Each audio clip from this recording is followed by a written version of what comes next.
Boom! What's going on, everyone? This is Steve Larsen. Welcome back to Sales Funnel Radio. And today I want to talk to you a little bit about how to leverage information for whatever it is that you're doing.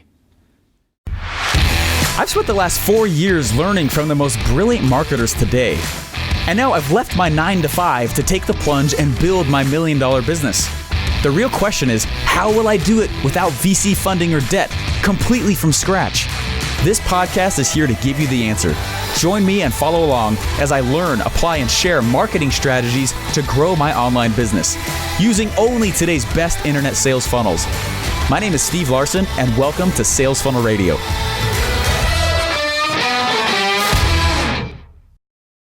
Hey guys, so I'm actually going to chop over here just a little bit into an actual, I was doing a live, it's Offermind Masterclass. A little while ago, I was doing some coaching. I've coached a lot of people now, obviously, but there's been some specific times where people ask me like, Steven, I don't know that this could work for me. And what I want to do is I want to bring your attention to actually a part here in Expert Secrets. I love this book, fantastic book. There is a part here, there's always the things that people quote from this book. And there's this area though that I don't really hear many people quoting, and it's like this freaking gem that most people will just skip over. And not making fun of anybody or anything, but I just want you to know that there is this piece right at the very beginning. We're talking about, actually, it's not even technically chapter 1. This is all the introduction. And in the introduction of Expert Secrets, there's this gem that is dripped out that I don't know that most people understand this piece of it. There's a specific example I go through in this recording I'm about to cut over to, but I want to read this, okay? There are 2 ways to treat this book. Okay, and at the beginning of this book, it says there's 2 types of expert businesses. The first type of expert business, okay, this is right here on page XXIII, okay, it's right at the beginning, so there's no page number. But there's 2 kinds of experts, and the first kind of expert is the expert who's selling information about their expertise itself, right?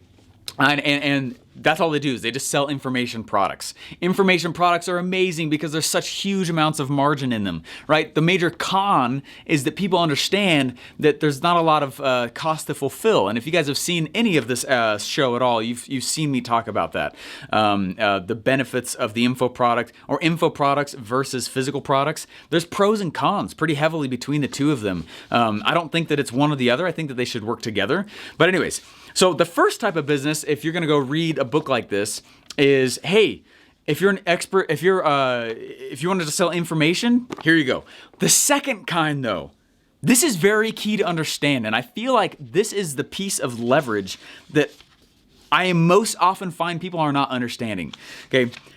The first type, like I said, this is somebody who's just selling straight info products. The second type, though, is someone who is leveraging information products for an existing business. This is one of the fastest ways that I know of to go and blow up a company. Okay, to go create an info product that sits in front of the actual thing that they do.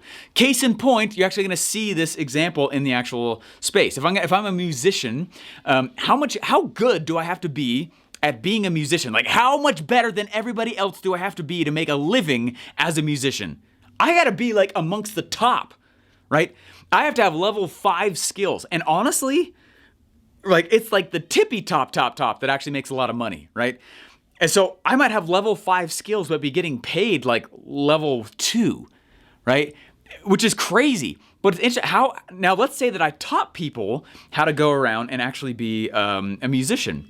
How good do I have to be at selling information products as a musician? I could be literally like a level 2. It's literally the exact opposite. I could be level 1, level 2 at selling information, but it brings level 4 and 5 revenue. You see what I'm saying? There's a very fascinating relationship here, and it's what I'm actually going to show you guys. But this is case in point to that. It's actually what the beginning of Expert Secrets is talking about. It's saying, look, if you want to go in and leverage what it is that you're doing, understand that you can still do whatever you want to in this life. Just also add a little info product on how you're doing what you're doing, and a lot of revenue comes away, and you really don't have to be that amazing at it. Your product should be good, but I'm saying you don't need to be a million level seller and marketer to make a lot of money with it, right? So anyways, there is a part in this book, though, right at the very beginning, that says this. It says, when you're going to leverage information products as fuel for your current business, it says, complicated sales will come easy. because the information products will indoctrinate potential customers about why they need your products. And I found the same thing to be true. Those of you guys who listen to my podcast, you are easier consumers of my sales messages later on. That's no surprise. You've spent time with me as I am speaking to you or in your ears with a podcast. Make sense? Next point. You'll be positioned as an expert instead of a commodity, right? And people will pay you more for the same thing they could get somewhere else, right? All other options will become irrelevant. Price resistance will disappear, and future sales will become easier. It's a very powerful point. Next point. You will be able to acquire unlimited customers for free, which is very true. I have more leads right now than we can actually handle. My business, the major focus in the last few months and the huge focus moving forward has been, how can we actually handle all the leads that we get, right? That's because I publish. That's because I have information products. That's because I've matched up on purpose. This is by design at the beginning. My actual expertise in what I do plus the information space, okay? And that doesn't mean you have to go and create the same kinds of things everyone else has out there, right? I'm not saying that at all. I'm saying you have to couple it together, okay? You'll be able to acquire unlimited customers for free. So every back-end sale you make will result in 100% profit, right? You will be able to grow much faster, right? He said, this book has taken me over a decade to earn through trial and error, making thousands of offers to millions of people. I'm only sharing strategies and tactics that are proven to work. Hope you enjoy the book, okay? And I just love that as an intro. And so what I wanted to do real fast is chop over to me specifically talking about a scenario where a lady I was coaching, and she's amazing. She's a musician, okay? I think I go through an example of an artist as a musician. Anyway, so let's hop over there real quick here, and I think you guys will like it. It's a bit of a shorter episode, but this is for everybody specifically out there who says things like, I don't know if this is for me. My gosh, yes it is. What expertise do you carry in this world? Teach it. Make a course about it. And you're like, I don't know how to do that. There are a million things out there now to teach you how to do that. The question is no longer, are the models out there? The question is no longer, do I have the tools out there? Right? It's no longer that anymore. It's more about belief. So if I can at least just tell you a cool story, which we're going to cut over to in a little bit, it can help those of you guys who haven't launched anything yet. I mean, if you've been listening to my podcast for like 6 months and you still haven't put a product yet, let me give it a little tough love and like make you self-aware of that, right? Can I say sack up? Is that all right? Okay, but go for it. Launch something. Just get it out the door. You're not going to make it perfect. You can't. You're not the one buying it. So get it out the door and start being able to measure. Let's cut over real quick to a cool example of me inside of the OfferLab Masterclass. OfferMind Masterclass. And you guys will be able to see a kind of it's fast, but a neat little case study. It's kind of a quick episode, but I think you should find it valuable and powerful. Simplify and move. Thanks, guys. Let's cut over. There was a lady that I was coaching. It's probably only like 3 or 4 weeks ago. And she's a musician. And she's a very nice lady. She was awesome. Now, watch this scenario real quick here. This should be very, very encouraging for a lot of you guys who are like trying to figure out if you should move forward on something like this. This is an amazing opportunity, okay? And I feel weird, makes me feel all biz-oppy, but it's true though. It is a huge opportunity and it changes the whole business model as we know it. Here's what's interesting about this, okay? If I go in, how amazing do you have to be to make money as an artist? You got to be really good, right? I'm saying really, really good.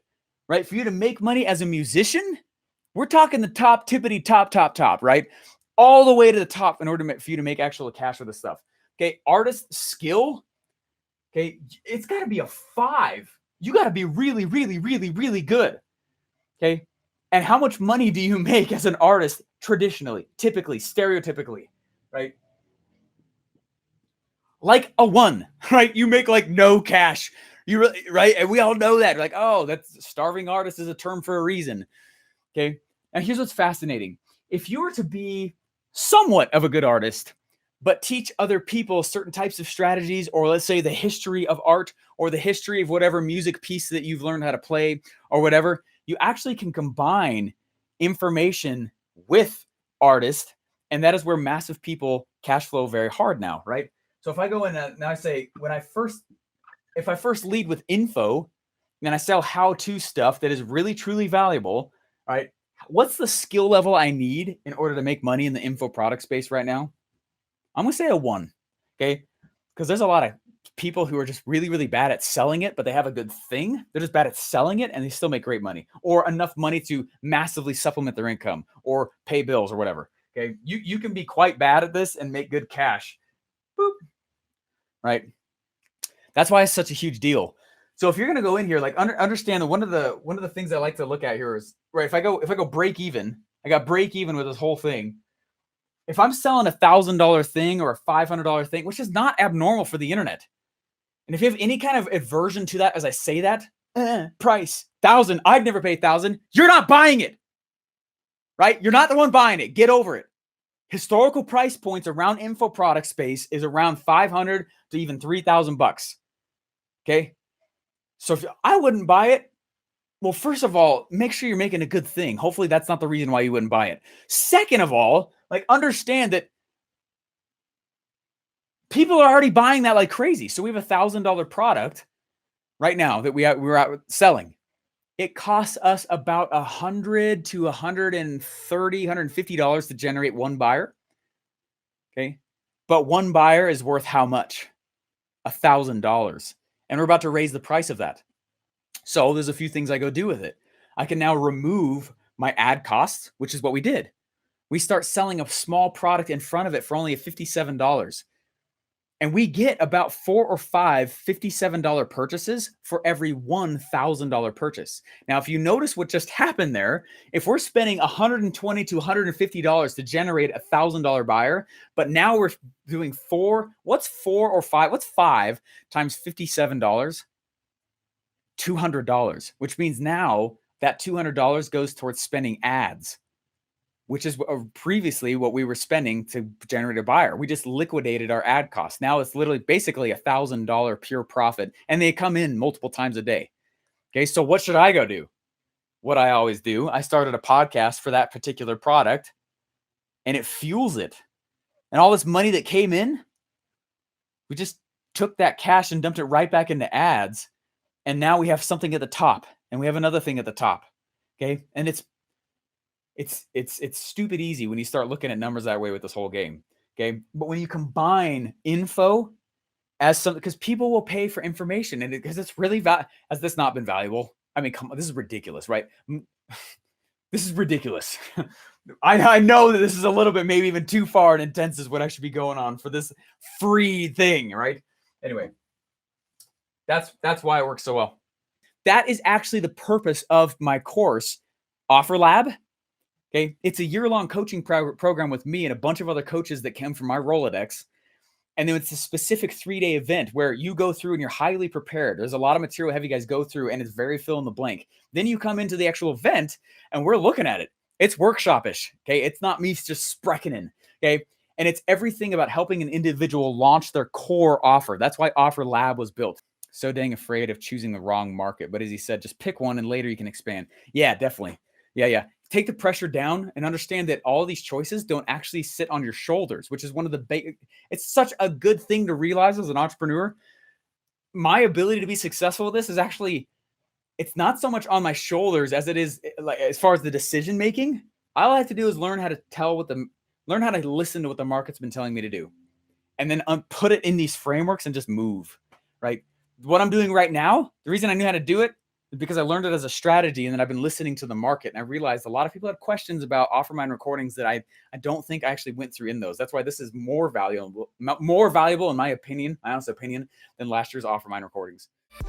Boom. If you're just starting out, you're probably studying a lot. That's good. You're probably geeking out on all the strategies also, right? That's also good. But the hardest part is figuring out what the market wants to buy and how you should sell it to them, right? That's also what I struggled with for a while until I learned the formula. So I created a special mastermind called an OfferMind to get you on track with the right offer and, more importantly, the right sales script to get it off the ground and sell it. Want to come? There's small groups on purpose so I can answer your direct questions in person for 2 straight days. You can hold your spot by going to offermind.com. Again, that's offermind.com.